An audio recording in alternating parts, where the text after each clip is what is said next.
Hello, patrons. Wishing you all the best, and just want to share one of my traditions with you. I have a feeling you'll enjoy.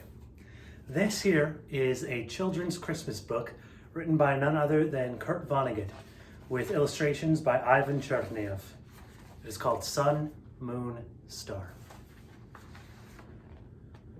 Behold, a virgin shall be with child, and shall bring forth a son, and they shall call his name Emmanuel, which being interpreted is God with us. To begin. When the creator of the universe came to earth, when it resolved to be born as a male human infant in a stable attached to a busy inn, it had never had the need for eyes before. It had known all things and been all things. The Creator had only to exist. That was enough. But now, as a human infant, it was also going to see, and to do so imperfectly. Through two human eyes, each a rubbery little camera.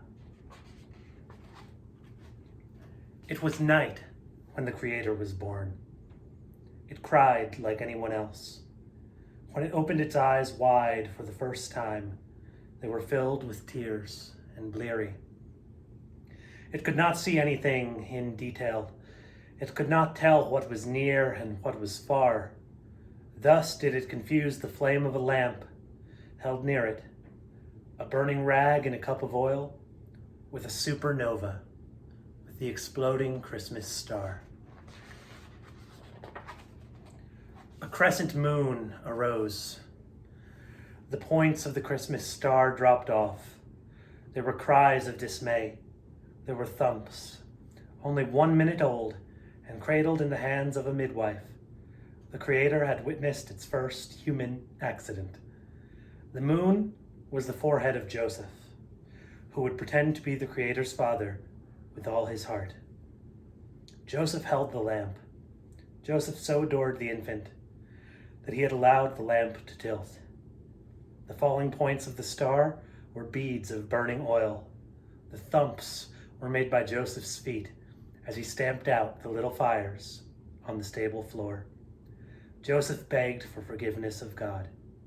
He was heard. The Creator closed its eyes tight for the first time, expecting to return to all-knowing darkness.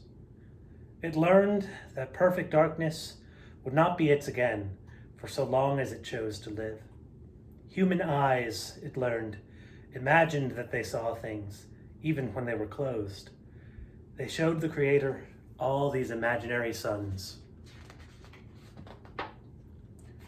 The Creator opened its eyes wide again. This would be the second time. The sky was now a dazzling chaos. It was a nothing but exploding Christmas stars. A Roman matron, a tourist, a guest at the inn, had come into the stable for the amusement of seeing a baby, any baby, born.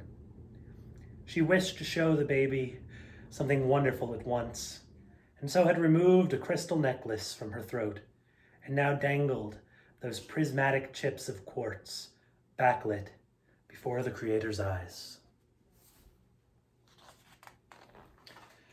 The necklace was not to be a present.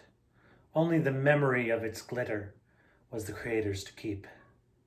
The Roman matron was called back to the inn by her husband. All the Christmas stars fled as the necklace was hastily withdrawn, and a seeming sun began to rise. The midwife was now giving the Creator into the arms of its mother, Mary.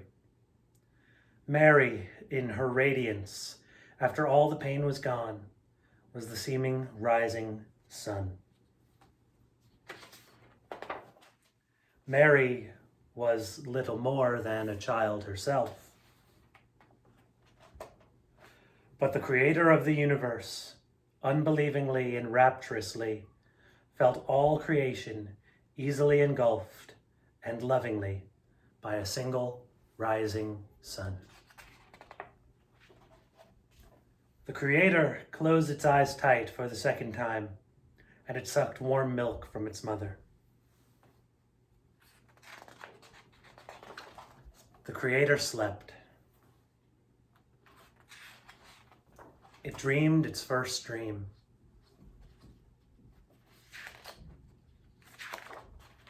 It dreamed its second dream. It dreamed its third dream. Its fourth dream was simply green. It had never seen green before. It was still night when it awoke. It saw the seeming moon, which was the midwife, keeping watch. The pale sheen on her face was lamplight. Now the lamp was moved by Joseph, who wished to look at the sleeping Mary, causing the seeming moon to wane. Now the sounds of oceanic alarm and grief filled the infant's ears. It was the bleating of sheep, brought down from the hills by the shepherds, who were following what the Creator could not see from its manger, which was the real Christmas star.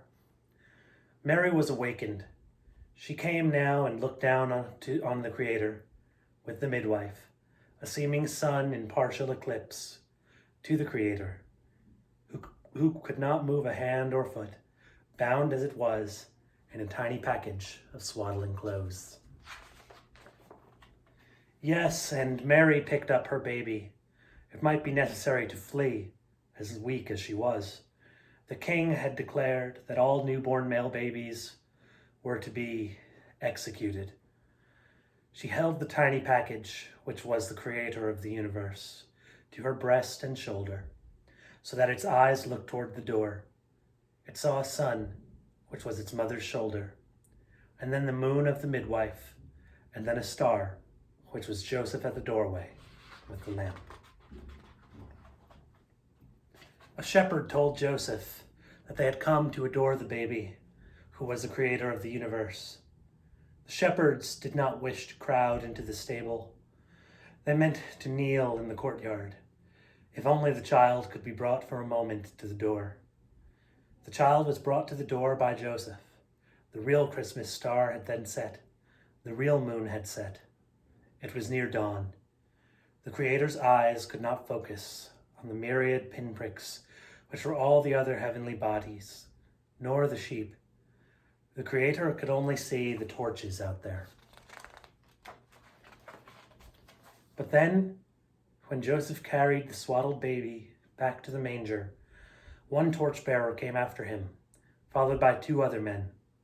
These were 3 wise men, sent by King Herod from Jerusalem to find this child. Herod said he wished to worship it, for he really wished to kill it, for it was supposed to be a new king of the Jews. The torch was held close to the baby, between Mary and the midwife, so that the men could see what manner of baby this was. The Creator now saw a sun, a moon, and a star come together in an impossible cosmic tangle. What could be the explanation? The baby's eyes had crossed. So it closed its eyes and saw orange because of the torch nearby. It heard the wise men prove they were truly wise. They told Mary and Joseph that this was the Creator of the universe they saw, and that they would not tell the king or anyone of its birth. They made presents of such small treasures as they happened to have with them. They left. When the Creator opened its eyes again, they were still crossed. Joseph's lamp and the midwife looked like this to it. But its eyes uncrossed in sleep. Enduring a dream of its mother, never to cross again. A rooster crowed, but the Creator of the universe slept on and on. Joseph picked it up, and still it slept on and on. Joseph carried it out of doors. It dreamed purple. Heat baked its face. It opened its eyes, It saw what it thought was a sun. For the first time in its short human life, it was right. It really was a sun it saw, a small one. And an ox was led out of the stable to plow, and an ass was led out of the stable to carry firewood. A rooster crowed again, although the sun had been up for hours, and life went on. Amen. Merry Christmas to all who celebrate.